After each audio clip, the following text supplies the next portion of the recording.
Samurai TV, the place to be to learn strategies on living your highest potential through the mind, body, and spirit, all while having fun. And today, I'm going to be answering the question that I get a lot: how do I lose weight?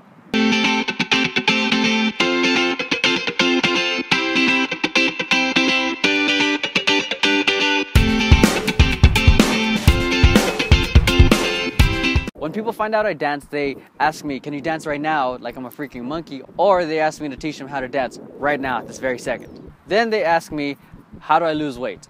Or how do I lose weight fast? Or what do I need, what's the best workout to lose weight? And for me, I always give the same answer to every single person that asks me this question.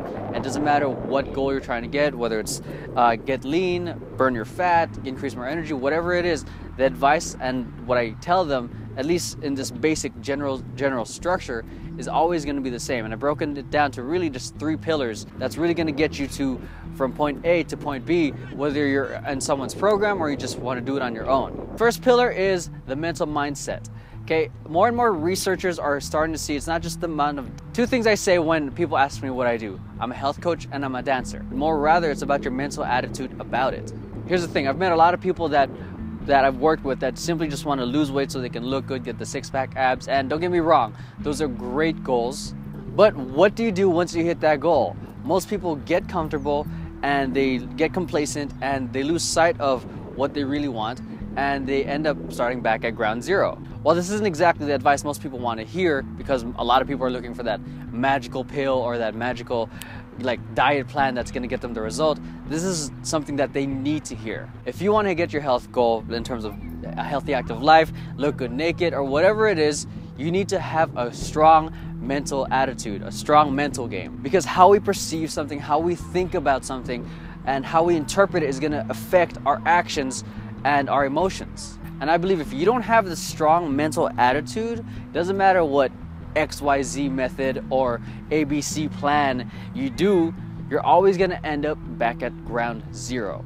For example, say you're starting a new nutrition plan or a new diet plan, and we have the mentality of this isn't going to work, I've tried everything, whatever sort of limiting belief at the start. And when I meet clients that have this sort of mentality, my goal at first is to get them to have a mind shift during the process, at least, and at the very beginning, to get them to start shifting their thoughts into beliefs that will actually serve them in the process. Because if they're still continuing this baggage of it's not going to work, I've tried everything, and then during the whole process, they're going to find those reasons of not working, and they're going to see that this is something that they've tried and it didn't work for them.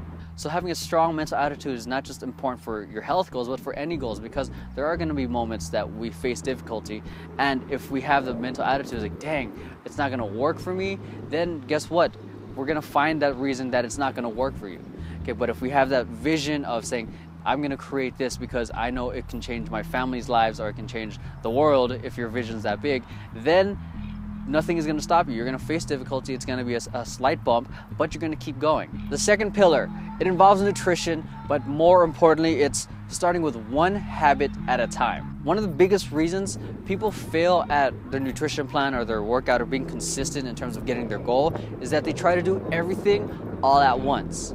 How many friends do we have declare at the beginning of every year to lose weight, to go to the gym, to do all these sort of things to get their health goal, and sort of fail within the month or within 6 months? While there are some people that are successful in doing that, there's a huge majority, as we've all noticed, that people just end up quitting along the way, because guess what? Life happens, and we lose this energy to keep going. And it's because we're doing way too many things at once. Because when it comes to any health goal, it's about establishing habits so they become automatic, so you don't have to think about it. Because when it comes to eating healthy, you got to have a good breakfast, lunch, and dinner. Those are 3 distinct habitual things that we do already, whether you're eating at home or you're eating out. Even though they're just meals, for some people it's a shift in creating the habits that set you up to win. And then there's exercising, making time for that, and some of us are way too busy for that, and a lot of it requires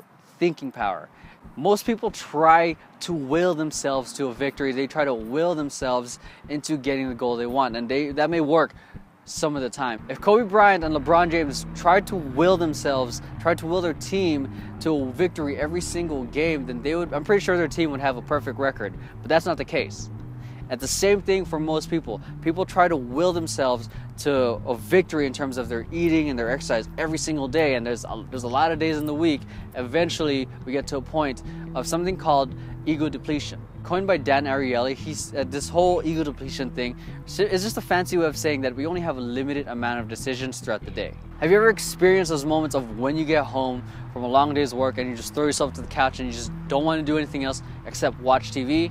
That's pretty much it. At that point, you're going to go resort to habits that you used to do before. So if you're doing something new, like you have a new nutrition plan and you're trying to eat clean, but you had the habit of going into the fridge and get some soda, you're more than likely going to go in there and try to get that soda.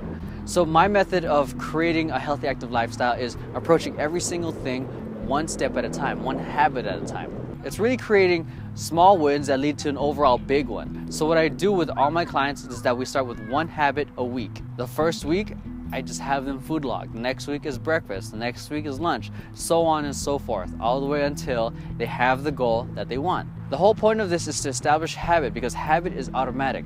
This happens, you react and do something else. Okay, if we have a bad habit, we have a tendency to do something else that doesn't really serve us.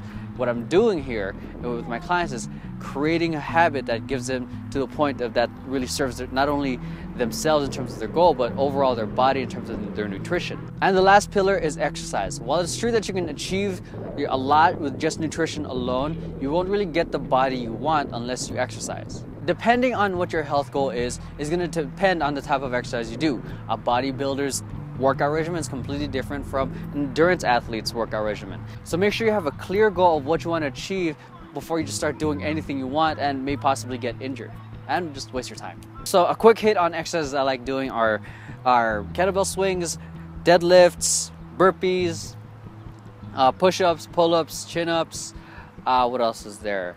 Leg raises, squats, a lot of what you can do at home at the comfort of your own living room. And my general method is is compound exercises. The more muscle groups that I can activate, the better. Now before I go, I want to know what's one thing that you learned in today's video and what's one action step that you're going to take after it. And if you're interested in creating results of your own, you can either check out my coaching program, the Lean and Fit Nutrition Program, or my book, The Healthy Active Life. Both of which give you exactly what you need to create the habits so you can create the goal that you want. You'll be learning the basics from learning your body type so we can customize the type of meals you have. You'll be learning about dealing with emotional eating, and I'll even give you guys exercises that help you burn calories even after you're done working out. Anyways, if you guys are interested in either one, I provided the links right down below for you guys to check out. Now, if you like this video, make sure you hit like, subscribe, and share this with a friend who you think might benefit from it. And while you're at it, make sure you head on over to the blog, subscribe to the free newsletter so I can give you guys insight and more beyond Emerald TV. And remember, we're all called to greatness, whether it's the lowest point of our lives or the highest point of our lives. From moment to moment, we all have the choice to live our highest potential. But at the end of the day, it's really up to us to choose. The world needs your greatness to shine. Thanks for watching Emerald TV, and I'll catch you guys next time.